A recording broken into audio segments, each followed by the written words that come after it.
America, major new headlines this morning about the investigation into the deadly Boeing plane crashes. New reports this morning about that troubled 737 MAX 8. And news about another close call.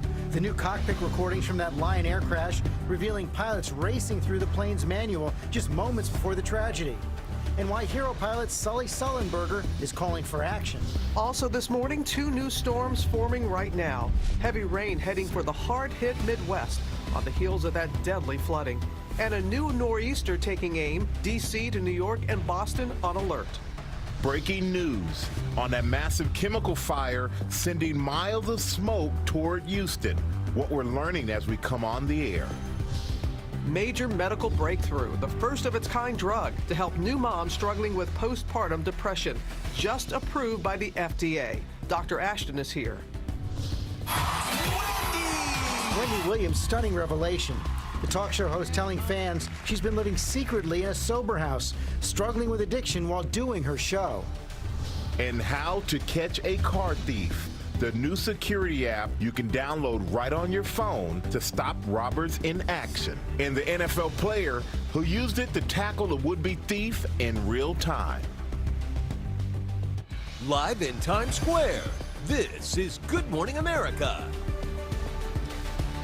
Good to have you with us on this first day of spring. Almost beginning to feel like it. It is. Oh, yeah. It is. Thankfully. We're going to begin with new pressure on Boeing amid reports about that Boeing 737 MAX 8 crash and whether the certification process for the plane was compromised. Sully Sullenberger also weighing in, and our senior transportation correspondent David Curley tracking all the latest. Good morning, David. Good morning, George. As we see all these investigations launched into the FAA, as investigators are working in Ethiopia to determine if these two crashes are similar, Reuters is reporting on that first crash and has talked to somebody who is familiar with that jet's cockpit voice recorder. The frightening new details this morning are from the first 737 MAX crash, Lion Air, in Indonesia. According to individuals with knowledge of the cockpit voice recorder, the pilots struggled with their quick reference handbook, a checklist for abnormal events, and they simply ran out of time. The day before, a crew on that same jet did shut off the anti-stall system, which was the problem. But it was reportedly a pilot riding along in the jump seat, according to Bloomberg, who had to point out the correct procedure. The previous pilot flying that aircraft, he had a similar situation. He took the appropriate action, turned off the electronic system, and controlled his tail manually and landed the aircraft, and then went to maintenance and said, hey, we've got a problem with one of the sensors, and they clearly did not replace it and repair it properly. With the second crash in Ethiopia and clear similarities to Lion Air, Secretary of Transportation Elaine Chao has now asked the department's Inspector General to conduct a formal audit of the certification process by the FAA of the 737 MAX. That news coming just hours after the European Union announced it will look into Boeing's software upgrade for that anti-stall system very deeply, very closely. We will not allow the aircraft to fly if we have not found acceptable answer to all our questions on both sides, whatever the FAA does. Canada also announcing it will conduct its own certification of the software update before letting the MAXs fly again. Boeing and the FAA have also been called out by the hero on the Hudson. Captain Sully Sullenberger, writing in MarketWatch, says the FAA has a cozy relationship with Boeing, which is hurting the credibility of the agency. In too many cases, he says, FAA employees who rightly called for stricter compliance were overruled by FAA management, often under corporate or political pressure. But a former FAA official says that goes too far. The statistics really are overwhelmingly in favor of our current system, and that we've had a single fatality in 100 million flights in the United States. So, David, what do they expect this new investigation to focus on? It'll probably be broad about the certification process. It's been changed for about the last 20 years. But they may be looking very specifically at the approval of that anti-stall system, which could be involved in both crashes. It relied on one point of data. And when you have a computer do something really drastic, aviation experts don't like just one point of data. They want multiple sources. And George, guess what? That software update that Boeing is sending out we'll have multiple sources of data for that anti-stall system. I'll bet it will. Okay, David, thanks very much. Michael? All right, thank you, George. Now to those new threats in the Northeast and Midwest. As neighborhoods try to recover from deadly flooding, 2 new storms are now forming, and Ginger has it all this morning. Good morning, Ginger. Good morning to you, Michael. We've shown you so many images the last few days out of Nebraska. They're still reeling and more rain on the way, but look at pictures out of Minnesota. This is Henderson, Minnesota. The Minnesota River is going to rise another up to 6 feet. So what you're seeing there is just the beginning. Iowa has had major problems too along the Missouri, other rivers inland. You've had towns cut off, you've had evacuations taking place, and now we have more flooding on the way. It starts with the snow melt. This weekend we're going to see temperatures in Minnesota, Wisconsin, North Dakota, South Dakota rise into the 50s, if not close to 60. That is going to melt that 1 to 2 feet of snow. Put on top of it Sunday into Monday, a half to say up to 3 inches of rain. Some of these pockets, especially in southeastern Nebraska where you don't need it, going to get a lot coming by the end of the weekend, early next week. I think by next week we're going to be talking about even more widespread flooding. Robin. Oh my. Okay, Ginger, thank you. Now to that breaking news about that massive chemical plant fire in Texas. Firefighters are now reporting all the tank fires are contained, but there are still concerns about smoke and debris. Marcy Gonzalez is on the scene there in Deer Park with the latest. Good morning, Marcy. Good morning, Robin. Yeah, such a huge relief for so many here that fire that was raging here since Sunday is finally out. But as you mentioned, a lot of concerns here about the chemicals that burned going up in that huge plume of smoke that was just hanging over this area for days. People really concerned about the potential health impacts. Some people were finding huge pieces of debris in their yards. Others are already reporting some issues like dizziness and itchy eyes. Officials here say they have been monitoring the air quality since all of this started. They say the air quality has stayed at safe levels, but schools are closed again today as a precaution. And I can tell you right now, firefighters are still out here. They are spraying down these tanks with foam and with water, trying to make sure this fire doesn't reignite. Robin. Still want to make precautions. All right, Marcy, thank you. Okay, Robin, to the White House now, and that bizarre and bitter feud between President Trump and the husband of his top advisor, Kellyanne Conway. George Conway has been criticizing the president on Twitter for months, questioning Trump's mental health in recent posts, and now Trump has fired back, calling Conway a total loser. Our senior national correspondent Terry Moran is in Washington with the story. Good morning, Terry. Good morning, George. It's a house divided, and to be honest, probably like many houses in the United States. Kellyanne Conway and George Conway are each highly accomplished professional people. They're a power couple here in Washington, D.C., and they just happen to disagree about the President of the United States. Kellyanne Conway, one of President Trump's most trusted and visible aides, is now caught in the center of an increasingly public and bitter feud between her boss and her husband. The president on Tuesday branded George Conway a total loser after the longtime conservative lawyer repeatedly publicly questioned the president's mental fitness. Conway replied, tweeting, "Congratulations, you just guaranteed that millions of more people are going to learn about narcissistic personality disorder and malignant narcissism." George Conway's rise as one of the most vocal critics of the president is a striking contrast from his wife's frequent TV appearances defending Trump. Thank you, President Trump. Here's how Kellyanne Conway handled the situation this week. Your husband has been tweeting his concerns about the president's mental fitness for office. Are those concerns that you share, or how do you deal with? No, I don't share those concerns. And I have 4 kids, and I was getting them out of the house this morning before I got here and talked to the president about substance. So I may not be up to speed on all of them. On Tuesday, her husband told the Washington Post he needs to get it off his chest, using Twitter, quote, "so I don't end up screaming at her about it." I don't think she likes it. But I've told her I don't like, the administration. So it's even, it's one of these things. He also told the Washington Post, quote, "the mendacity, the incompetence, it's just maddening to watch." So that's that. And maybe there's a lesson here. The next time you're in a spat with your spouse or partner, maybe don't take it to Twitter. George?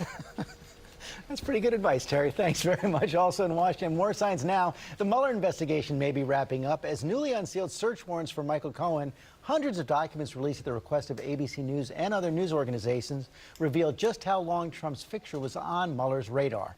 Our Chief Justice correspondent Pierre Thomas tracking the investigation. Pierre, it does appear that Mueller is close to delivering his report to the Attorney General. George, good morning. That's right. Number one, the special counsel grand jury here in Washington, as far as we can tell, is dormant. We haven't seen the steady spate of witnesses coming in and out for weeks. We're also aware that Mueller's team of prosecutors is shrinking. A key FBI official on Mueller's team recently announced his planned departure, and Andrew Weissman, one of the lead prosecutors, is leaving soon to become a professor. And in another clue that the special counsel's office is focusing all efforts on their final report, we're learning Mueller's team has requested more time to respond to a court request to unseal records in Paul Manafort's case. In that filing, prosecutors on Mueller's team said they were requesting a delay because of, quote, the press of other work. It seems safe to assume that other work is Mueller's final report, George. So, Pierre, Mueller may be wrapping up, but those Cohen documents revealed yesterday that he's leaving plenty of work for other prosecutors. That's right. Prosecutors in the Southern District of New York still appear to be very active. We received a trove of documents released yesterday in connection with Michael Cohen's case with nearly 19 pages of redaction, all dealing with what prosecutors entitled the illegal campaign contribution scheme. George, I was struck by the use of the word scheme, which usually indicates multiple people being involved, a scheme, quote, involving hush money payments where Cohen implicated the president as directing his crimes. It looks like anyone involved with that, quote, scheme may still be in the crosshairs, George. Pierre Thomas, thanks very much. Robin? All right, George, now to a major new development in the prostitution case against Patriots owner Robert Kraft. Prosecutors are offering to drop the charges against him, but there's a big catch. Whit Johnson is here with the details on that. Good morning, Whit. Robin, you said it. There is a huge catch in this case. If Robert Kraft takes that deal, he would have to admit that if this case were to go to trial, he would lose and ultimately be found guilty. The New England Patriots owner is accused of 2 misdemeanor counts of soliciting a prostitute at a Florida massage parlor. He was caught up in a major operation to uncover human trafficking at these illicit operations. Now, Kraft has pleaded not guilty to the charges. A Patriots spokesman saying Kraft did not do anything illegal. To be clear, this would not be a guilty plea. It's called a deferred prosecution agreement that's been offered to Kraft and 24 other men charged in the case. So far, no comment as to whether Kraft would accept the deal. But if he goes to trial, Kraft faces up to 60 days in jail if convicted. And again, he's not the only one that's being offered this deal. But what are the other terms of the deal? There are definitely some conditions here, including 100 hours of community service. Kraft would have to take classes about the dangers of prostitution and also could pay up to $10,000 in fines. Again, even if he takes the deal, he still faces a possible penalty or fines or some disciplinary action from the NFL. But again, no word on if he is going to accept this. Exactly. And so far, none of the other people have accepted the deal. Thank you, Whit. All right, thank you, Whit. And now a new development in that spring break emergency in Miami Beach. Officials there announcing new measures to help keep the peace. And as one local commissioner said, make it, quote, a lot less fun to be here. ABC's Victor Okendo is in Miami Beach with more. Good morning, Victor. Good morning, Michael. Residents and business owners here on Miami Beach are fed up, and there's another big spring break weekend coming up. Now, an updated plan is in place. Police will be ready to crack down. With spring break brawls from the streets to the sand becoming more common and arrests on the rise, Miami Beach is searching for solutions. The city saying the annual party destination has grown hard to control. Nobody can go out safely. You can't go to the beach safely. Our cops are working 15, 18 hours a day. It's a public safety emergency. Tuesday, the mayor calling an emergency meeting to tackle the issue head on. I want our visitors to know that if they're coming here just to do whatever the heck they want or to do something that they wouldn't do in their hometown, they ought to go somewhere else. Crowds to the popular spring break locale are 1/3 larger than last year, and a 30% increase in police and fire calls means more officers working longer hours. Now patrols will be deployed on nearly every corner, and police will be more aggressive towards public drinking and marijuana. Some cops even wearing protective gear. We're going to wear protective equipment because stuff will be thrown at us. Last year we had an officer break his hand because a bottle was thrown at him. Even the roads to the beach overcome by bad behavior. These cars inching close enough for one driver to pour a drink for the passenger in the other vehicle. So this weekend, lanes of traffic will once again be reduced to ensure license plate readers won't miss a single car as it enters Miami Beach. Do you want to eradicate spring break on South Beach? Well, we certainly want to eradicate this kind of spring break, but we certainly don't want them behaving the way they have, and that's going to stop. So if anyone is caught with an open container, police will ask them to pour it out. If they refuse, they will be arrested right there on the spot. The city desperately wants to get this under control. Robin? And rightfully so. All right, Victor, thank you. Now to that medical breakthrough. The FDA has approved the first medication that specifically targets postpartum depression, a condition that affects 1 in 9 women every year. Dr. Jennifer Ashton is here with the latest, so please tell us more about this new drug. Let's get right to it, Robin. This drug is called Zulresso. This is a drug that would be given intravenously over a period of about 2.5 days. It works differently than other antidepressants. The results are almost immediate, whereas other antidepressants can take up to 3 weeks to see an effect, and potentially this drug may be available to women as early as June. So what are the potential risks and downfall? With any drug, a kind of a long list. Number one, cost. This drug is expected to be $35,000 per treatment. Wow. Yes, there will be major issues with access because it will only be available in what's called restricted settings, which means hospitalized medical observation. There are potential side effects, which are loss of consciousness. So again, potentially big news for women's health, but the cost is a major. Is that something insurance would cover? We have no idea, and it depends about Medicaid covering it as well. Yeah, the insurance companies say they're assessing it right now. Exactly. They would cover it. So much more to talk about with this, and we even have a woman who successfully went through the treatment, and we're going to share that at 8 o'clock hour with you. 8 o'clock hour, I'll be back. All right, Jen, thank you. You bet. Okay, Ron, we have news of a rescue this morning after this scary moment in the Austrian Alps. Take a look. We see a group of skiers caught in an avalanche. When the ridge gives way, there it goes right there. Thankfully, everyone is okay, walked away without serious injury, but it was a scary moment there. And on the day of the incident, there were avalanche warnings in that area. And this from Des Moines, the catch of a lifetime caught on body cam. Family was trapped in that burning apartment building, and officers urged the mom to drop her 3 children out of the window. She did, just one by one by one. Wow. Yeah, and the officers caught all of them, and then mom and everyone else got out of the building to safety. Tiny babies. Yeah, that's great. Great for some heroes right there. And take a look at this. It is Major League Baseball's opening day in Japan. The Mariners taking on the Athletics. The A's Steven Piscotty getting the first home run of the season. Running around the bed. They're playing that game right now, I think. It's an early game for us here. And some other major league news. Oh, major indeed. Major indeed. ESPN is reporting Los Angeles Angels superstar Mike Trout is set to sign the largest contract in sports history.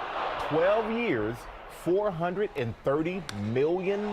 It's an extension with the team, nearly $36 million per year. His fellow athletes are predictably, jealous a little bit. Yeah, football star J.J. Watt tweeting to his team, "Hey, Houston Texans, Mike Trout and I kind of look alike. So how do you feel about 12 years, $430 million fully guaranteed for me too?" Baseball contract, basketball contract are guaranteed, so he will literally make $430 million. But he's been one of the best players in the league from day one, so well deserved. Not guaranteed in the NFL? Not guaranteed in the NFL. But one thing I can guarantee, I'll be in the park hitting balls this afternoon if anybody wants to come over and pitch. It's never too late. Never too late.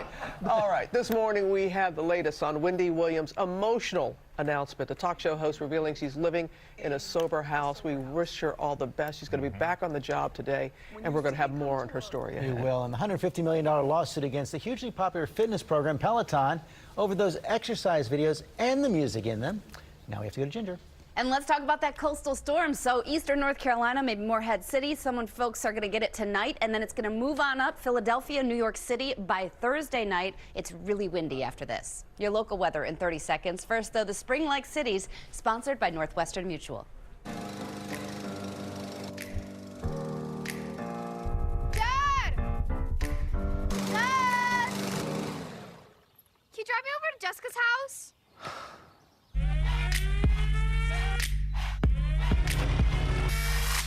At Northwestern Mutual, this is what our version of financial planning looks like. Tomorrow's important, but so's making the most of the house before they're out of the house. Spend your life living. Find an advisor at northwesternmutual.com.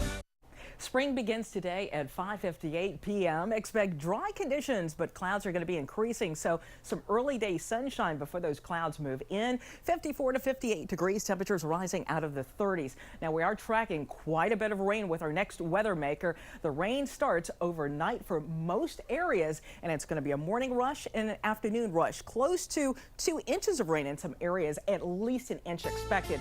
Friday, it's all about the wind and chill, the high 55. We'll be back. If you have moderate to severe plaque psoriasis, every day can begin with flakes. It's a reminder of your struggles with psoriasis. But what if your psoriasis symptoms